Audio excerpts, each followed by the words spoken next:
श्री करणपुर के सीट यहाँ से जो कांग्रेस के प्रत्याशी हैं रुपिंदर सिंह कुंडर हमारे साथ मौजूद हैं, इनसे बात करते हैं। रुपिंदर जी, क्या लग रहा है, भाजपा ने जिस तरह से कार्ड खेला है, सुरेंद्र पाल सिंह टीटी को चुनाव से पहले ही मंत्री बना दिया, तो ऐसे में वे जीत सुनिश्चित मान रहे हैं अपनी? ये तो आने वाले टाइम में 8 तारीख को पता लगेगा कि जीत किसकी होती है। लोकतंत्र की जीत होगी 8 तारीख को। जो कर्णपुर के मतदाताओं का अपमान किया है, लोकतंत्र की हत्या करते हुए, संविधान को न मानते हुए, चुनाव आयोग को न मानते हुए आपको अपमानित महसूस कर रही है, उसके विरोध में। और जो मेरे स्वर्गीय पिता, जो उन्होंने 40 सालों से सरपंच से लेके प्रधान, पंचायत समिति, जिला प्रमुख और मंत्री पद तक रहे, और जो 40 सालों में उन्होंने सेवा की, क्षेत्र की जो विकास कार्य किए हैं, उनको देखते हुए लोगों ने मन बना लिया है भी एक वोट कांग्रेस पार्टी को देके उनको सच्ची श्रद्धांजलि देने का। रुपिंदर जी, क्या लगता है, सिंपैथी के वोट मिलेंगे या कांग्रेस के जो विकास कार्य करवाए हुए थे उनके तहत आपको वोट मिलने जा रहे हैं? दोनों। ये क्षेत्र में लोग, सारा क्षेत्र कर्णपुर विधानसभा उनसे प्रेम करता है, चाहे छोटा बच्चा हो चाहे बुजुर्ग हो, उनका भाईचारा है सबके साथ।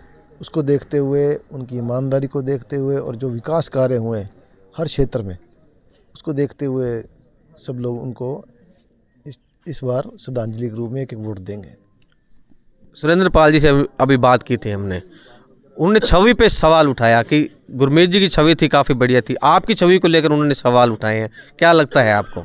मैंने तो कोई चुनाव लड़ा ही नहीं, तो मेरी छवि का आंकलन कैसे कर रहे हैं, मुझे समझ नहीं आ रहा। वो व्यक्ति की बात कर रहे हैं, व्यक्ति विशेष की बात कर रहे हैं वो नहीं, वो तो राजनीति के अंदर किसी पे इल्ज़ाम लगाना बहुत आसान है, लेकिन वो उनकी छवि भी लोगों को पता है। और इस बार उनके पास कोई मुद्दे नहीं है, क्योंकि उन्होंने अपने कार्यकाल में कोई क्षेत्र का किसी भी कोई विकास कार्य काम किया नहीं, सिर्फ भ्रष्टाचार ही था उनके कार्यकाल में। तभी तो वो तीसरे नंबर पर पहुंचे थे, जनता ने उनको नकार दिया है। जी जी। तो ऐसे आरोप लगाना तो आसान है, कोई बड़ी बात नहीं है। अगर आप यहाँ से सीट जीत जाते हैं तो आपकी प्राथमिकताएं क्या रहेंगी रुपिंदर जी? मेरी प्राथमिकता सबसे पहले तो फिरोजपुर फीडर है जी, जिसके लिए हमारी गवर्नमेंट ने 200 करोड़ रुपए का बजट जारी किया हुआ है, उसको पूरा करवाना है काम। और दूसरा, यूथ होने के नाते जो मोदी जी ने 2 करोड़ नौकरी देने का वादा किया था यूथ को, तो यूथ हमारा कहीं ना कहीं निराश है, हताश है, और नशों की तरफ ज़्यादा बढ़ रहा है। जी जी। तो बच्चों को नशों से दूर करने के लिए पूरी विधानसभा में हर पंचायत हेडक्वार्टर पे खेल ग्राउंड बनाऊंगा, और शिक्षा का स्तर को ऊपर लेके जाने के लिए शिक्षा में काम करेंगे। यही मेरी प्राथमिकता है। युवा जो है देश की रीढ़ माने जाते हैं, तो यहाँ श्री करणपुर की बात करें तो यहाँ नशा काफ़ी अधिक मात्रा संख्या के अंदर है। पाकिस्तान बॉर्डर है, ड्रोन से हो या दूसरे तरीक़ों से यहाँ नशे की तस्करी की जाती है, उस पर लगाम लगाने के लिए आप क्या कदम उठाएंगे? देखो, नशा यही नहीं, पूरे हिंदुस्तान में बहुत है जी जी। अब पाकिस्तान से ड्रोन के माध्यम से आ रहा है, वो किसके अधीन है? केंद्र सरकार के अधीन है। ड्रोन तो बहुत छोटी बात है, कांडला पोर्ट पे हज़ारों टन नशा आ रहा है पाकिस्तान से, उसकी कोई बात नहीं कर रहा, कोई चर्चा नहीं कर रहा। नशा, मैं मानता हूँ, एक सामाजिक बुराई है, सामाजिक मुद्दा है। इसमें सभी को मिलजुल के, समाज के जो भी हमारे लोग हैं, सबको मिल के आगे आना पड़ेगा, और इस पर लड़ाई लड़नी पड़ेगी, तभी नशा दूर होगा। आज जयपुर के अंदर भाजपा के बड़े नेता जुटे हैं, प्रधानमंत्री नरेंद्र मोदी, अमित शाह वहाँ डीआईजी के साथ सम्मेलन कर रहे हैं, क्या ये टाइमिंग डिसाइड की गई है श्री करणपुर विधानसभा को लेकर? हो सकता कि हो, लेकिन यहाँ की मतदाताओं पे कोई असर नहीं पड़ेगा। मुख्यमंत्री जी आ गए हैं, कोई असर नहीं हुआ। दिया कुमारी जी आई, कोई असर नहीं हुआ। इनको मंत्री पद से नवाजा, कोई नहीं असर हुआ, क्योंकि कर्णपुर की जनता, कर्णपुर के लोग अपने आप को अपमानित और ठगा हुआ महसूस कर रहे हैं। भी लोकतंत्र की हत्या करते हुए जो हमारे मत का प्रयोग करना था, उसके बिना इन्होंने जो मंत्री पद नवाजा है, तो ये इनको जनता इसमें गुस्से में है। भाजपा कहना है कि संविधान के तहत ही उन्हें मंत्री बनाया गया, ऐसा कुछ गलत नहीं किया है, कांग्रेस से जो है हार से बौखला गई इसलिए बयानबाजी कर रही है। वो तो आने वाला समय बताएगा ना।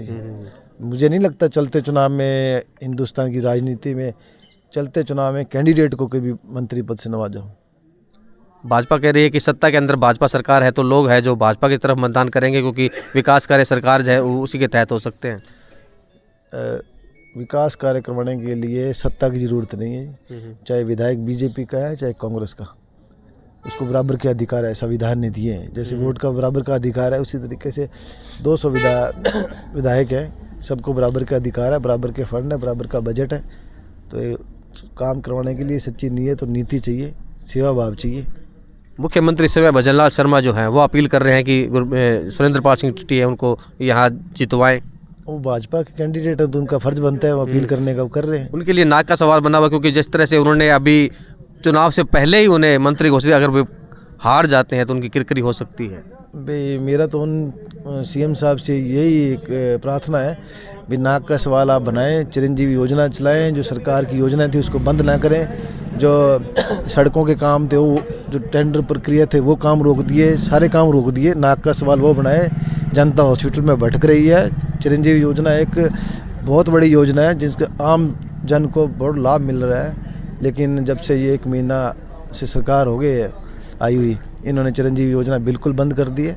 तो नाक का सवाल थोड़ा सीएम साहब उस तरफ भी देखें। रुपिंदर जी, जिस तरह से विकास कार्य कांग्रेस ने काफ़ी करवाए लेकिन लोगों ने सत्ता से बाहर कर दिया, क्या मानते हैं आप? नहीं, हमारे ज़िले में तो ऐसी कोई बात नहीं है जी, अलग अलग ज़िले में अलग अलग परिस्थितियाँ होगी, लेकिन हमारे ज़िले में तो कैंडिडेट कांग्रेस के ही जीते हैं, बीजेपी के कौन 2 जीते हैं। क्या उम्मीद है आपको, कितने मतों से आप जीत हासिल कर रहे हैं? तो ये लड़ाई कर्णपुर की है, मेरी लड़ाई नहीं है जी। तो चुनाव का जो भी नतीजा आएगा कर्णपुर की जनता जीतेगी इस बार।